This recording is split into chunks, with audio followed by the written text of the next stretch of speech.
Today, we say our final goodbye to Ryan, my beloved son who passed away. My heart aches even more because my husband, Mike, didn't even show up to his funeral. Frustrated and heartbroken, I decided to call him. His voice on the other end of the line was cheerful, a sharp contrast to my grief. "I'm in Hawaii for my parents' 70th anniversary," he said, oblivious to the pain in my voice. When I told my mother, she was initially stunned, but her shock quickly turned into anger. "What, they're in Hawaii?" she exclaimed, her face reddening. Without hesitation, she resolved to confront Mike and his parents. "I'm Emily, a 40-year-old office worker. Mike and I have been married for 10 years and share one child, our son, Ryan. For the past 2 years, Ryan has been fighting leukemia, a battle that has kept him hospitalized. Despite missing most of his early school days, his classmates would visit him, their presence bringing him joy. Ryan's resilience inspired us all, and his determination gave me strength. My parents were always there for Ryan, visiting him daily. My mom would often say how she looked forward to the day when Ryan could enjoy his favorite foods again. My dad, though diagnosed with dementia a few years ago, also made frequent visits. One day, mistaking me for a nurse, he said, "Thank you for taking care of my grandson." His words were bittersweet. Though his memory of me faltered, his concern for Ryan remained unwavering. Ryan, wise beyond his years, understood his grandpa's condition and would kindly play along whenever my dad said something odd. Their bond was heartwarming, a sharp contrast to Ryan's relationship with his father. "Can't you visit Ryan sometimes? Don't you care about what he's going through?" I once asked Mike, desperate for his support. His response crushed me. "Ryan doesn't like me, so it's better if I stay away. Besides, I'm really busy."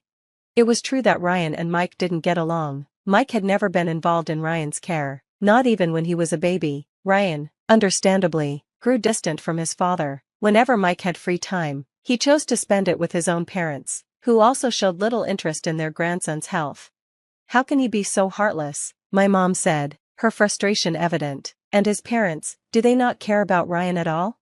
I replied, half jokingly, "Maybe I married the wrong person." I had fallen for Mike's kindness when we were dating, but he had become cold and indifferent to both me and Ryan. "If I'd known he was like this, I would never have introduced him to you," my mom said, regret coloring her voice. Mike and I had met through my uncle, who was friends with Mike's father. At the time, I wasn't seeing anyone, so I agreed to meet Mike. He seemed kind, and we hit it off. Before I knew it, we were dating seriously and eventually got married, but things changed after the wedding. Mike's parents, who had been warm and welcoming before, became controlling. My mother-in-law, who once greeted me with smiles, turned harsh. "You're part of this family now, Emily, and you'll do as I say. If not, we'll ensure you get a proper divorce," she once told me coldly. As I sit here now, grieving for Ryan, I can't help but wonder if I made a mistake trusting Mike and his family. I initially thought my father-in-law was a quiet man, but over time, his true colors began to show. He often made insulting remarks, saying things like, "We only let you marry Mike because the head of our family introduced you. Otherwise, there's no way we would have let someone like you marry our son." At first, I didn't understand his disdain. My uncle, who runs a real estate company, had introduced me to Mike. Apparently, during the introduction, my uncle mentioned that I came from a wealthy family. This led my father-in-law to assume that my father owned substantial properties. That assumption fueled his condescending attitude. I hadn't heard any of this from my father or uncle, so I initially believed my father-in-law's comments. After Mike and I got married, we moved into the house where my maternal grandparents had lived. They had passed away, and the house had been empty for some time. My parents planned to rent it out to prevent it from deteriorating, but when Mike found out about the house, he pleaded with my parents. "I promise we'll take good care of it, so please let us live there," he said. "It's close to her family, too, so we can help look after them." The arrangement made sense. The house was near both our families, which would allow us to keep an eye on our parents. However, having Mike's parents so close quickly became a burden. Mike would often invite his parents over and start bragging, saying things like, "Our house is so new, you must be jealous. It's so much bigger, maybe even twice the size of yours." While his father seemed irritated by the bragging, his mother would smile and say, "We could live here together. It might be old, but it's better than our place." After one such visit, I asked Mike directly, "Are you planning to have your parents move in with us? This isn't even your house." He laughed it off, claiming it was just a joke, but his mother's behavior suggested otherwise. Not long after, his parents began visiting frequently, inspecting the house as if they were preparing to move in. Living here would be better than our poor house, my father-in-law muttered one day. At least there's no rent in this dump. I was fuming when he called the house a dump, but my mother-in-law's actions were even worse. She ignored me completely while picking out a room for herself. When Mike didn't speak up, I decided to set the record straight. We're borrowing this house from my parents. My grandparents used to live here, so of course, it's a bit old, I explained. My in-laws looked surprised, but my father-in-law quickly retorted, that's why it's in such poor condition. His tone was dismissive, and I thought the house was far better than where they lived. My mother-in-law, however, accused me of lying. I trust my son more than you, she said. Her disbelief didn't change the facts, so I let the matter drop. Still, I was uneasy, worried they might push their way into moving in. That fear subsided when I discovered I was pregnant. The talk of them moving in abruptly stopped. Perhaps they realized that living with us would mean helping care for the baby. One day, I overheard my mother-in-law say, Emily's parents should take care of the baby since they live nearby. I'm not doing it. I hadn't even asked for her help, but her comment stung. It was hard to fathom how she could be so indifferent about her first grandchild. When I told my mom about it, she just laughed. Leave the babysitting to me, she said. You don't need to ask someone who doesn't want to care for a sweet grandchild.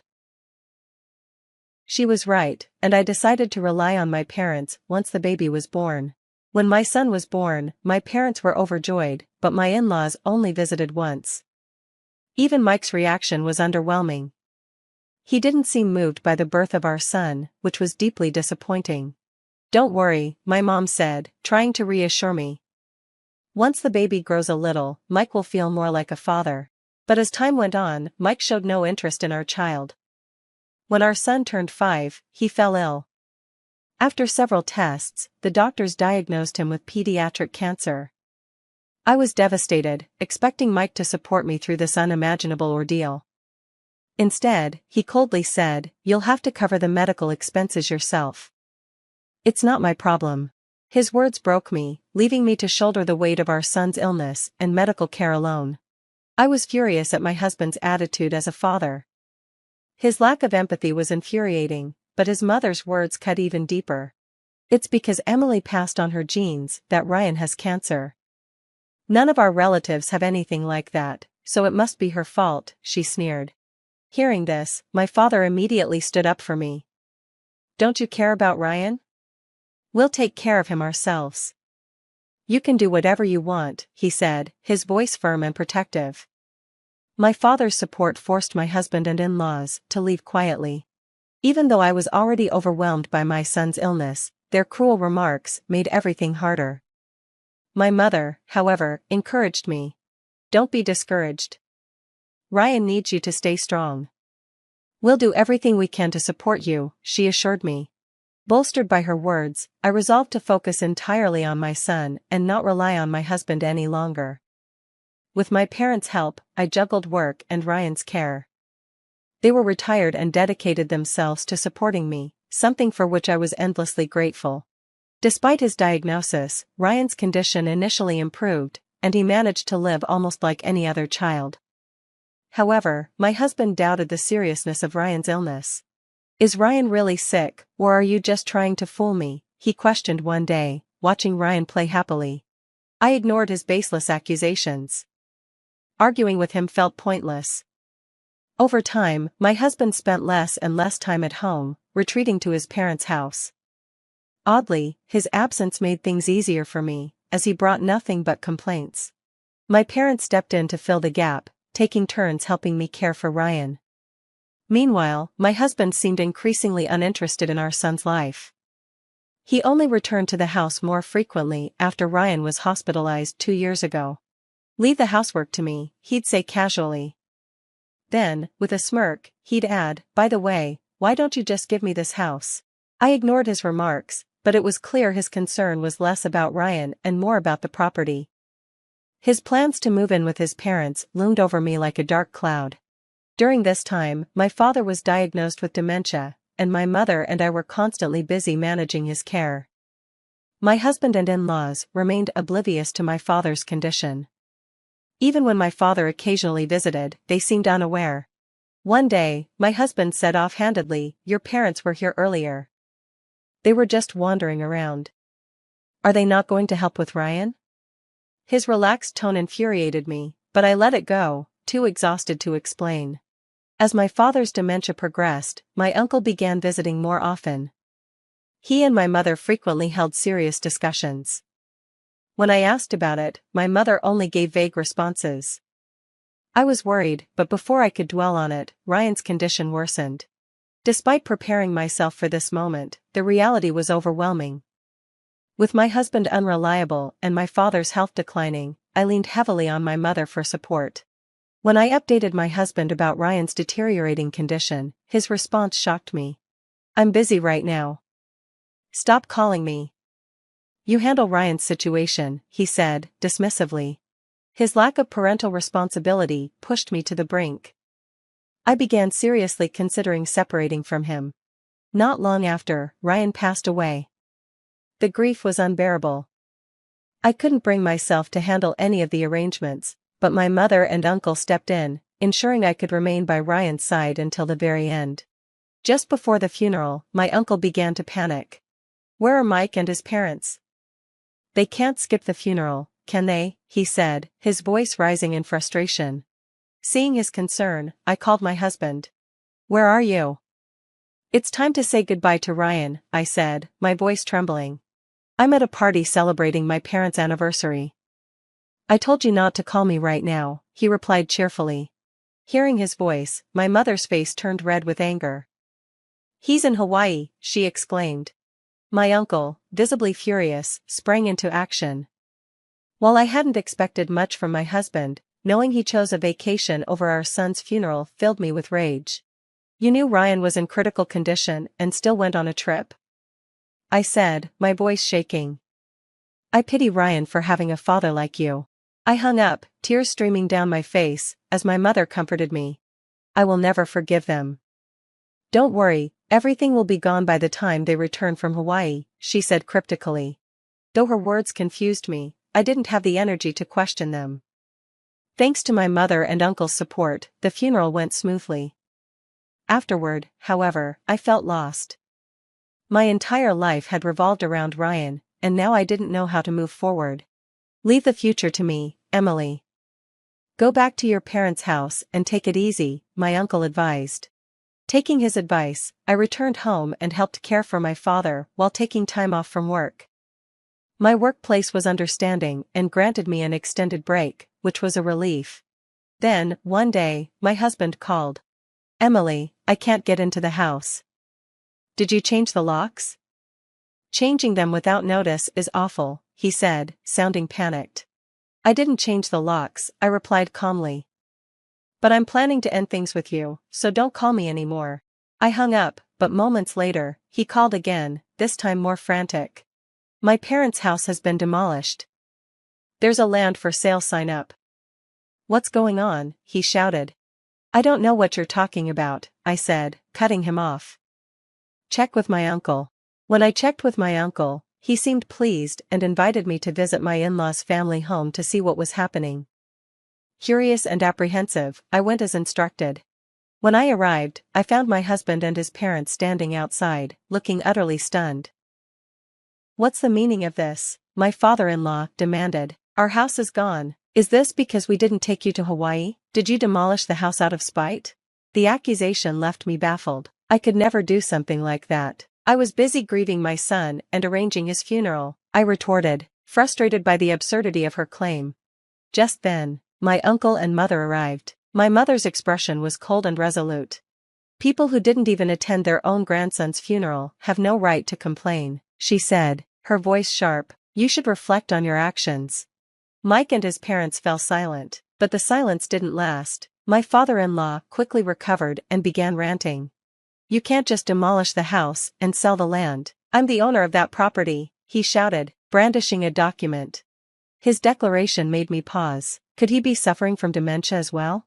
He proudly showed us a contract bearing my father's signature, claiming that my father had transferred the property to him, but the document looked suspicious, hastily done, and amateurish. To make matters worse, it stated that the property had been given away for free, an impossibility. This contract isn't valid, I said, my voice steady, and for the record, my father suffers from dementia and cannot make sound decisions. Mike and his parents insisted the contract was legitimate, claiming they were unaware of my father's condition. My father is not the owner of this land, my mother interjected firmly. The property is registered under my name. You must have coerced him into signing this. Her words shocked me, but they clearly unnerved Mike and his family even more. My uncle stepped forward, producing detailed land records and a lease agreement. This land and building both belong to Emily's mother. You were renting the property from us, he said, his tone stern. You stopped paying rent months ago, ignored our attempts to meet, and left us no choice but to terminate the lease and put the property up for sale. Mike's parents stared at the documents in stunned silence. Were we behind on rent? My father-in-law asked, turning to my mother-in-law. I thought it was fine since we're related to Emily's uncle, he muttered. Caught off guard, my mother-in-law confessed. We were planning to trick your father into giving us the land, so we didn't think paying the rent was necessary. Her admission left me furious. They had schemed to exploit my father's condition from the very beginning. As I tried to process this revelation, Mike pulled out another contract, looking regretful. Is the house we live in also your property? Does this contract mean nothing too? He asked, his voice tinged with desperation. The document in his hand, much like the first, bore my father's signature. It was clear Mike had created a fake contract, thinking our home belonged to my father as well. How ridiculous, my mother said, shaking her head. You tried to deceive us, without even confirming who owned the land. It's absurd. Mike and his parents stood there, trembling with anger and humiliation. Just then, a young woman appeared from behind a nearby building.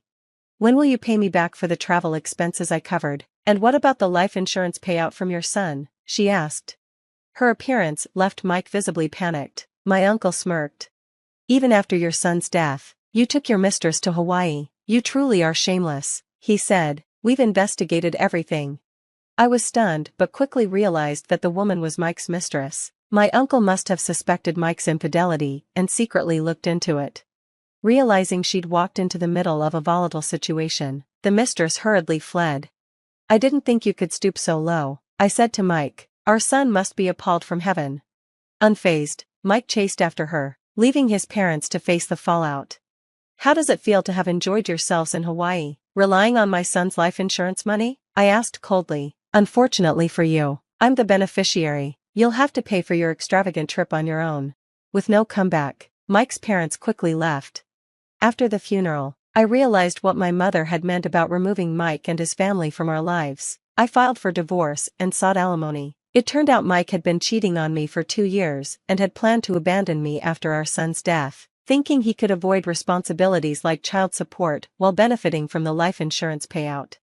Mike had even exploited my father's dementia, coercing him into signing a fraudulent contract while my mother and I were preoccupied with Ryan's illness. However, he hadn't realized the property belonged to my mother, not my father. In the end, Mike and his parents accrued massive debts. Mike had to pay alimony and cover the cost of their Hawaii trip. His mistress left him, and he was left alone, drowning in financial ruin. Back at my family home, I began to recover from the pain of losing my son. My mother and I continued to care for my father, and I found solace in believing that Ryan was watching over us. One day, my father said something unexpected. Ryan is visiting. He's running around happily, he murmured. Though startled, I chose to believe that my son's spirit was near, encouraging us to live with strength and positivity. For his sake, I vowed to keep moving forward.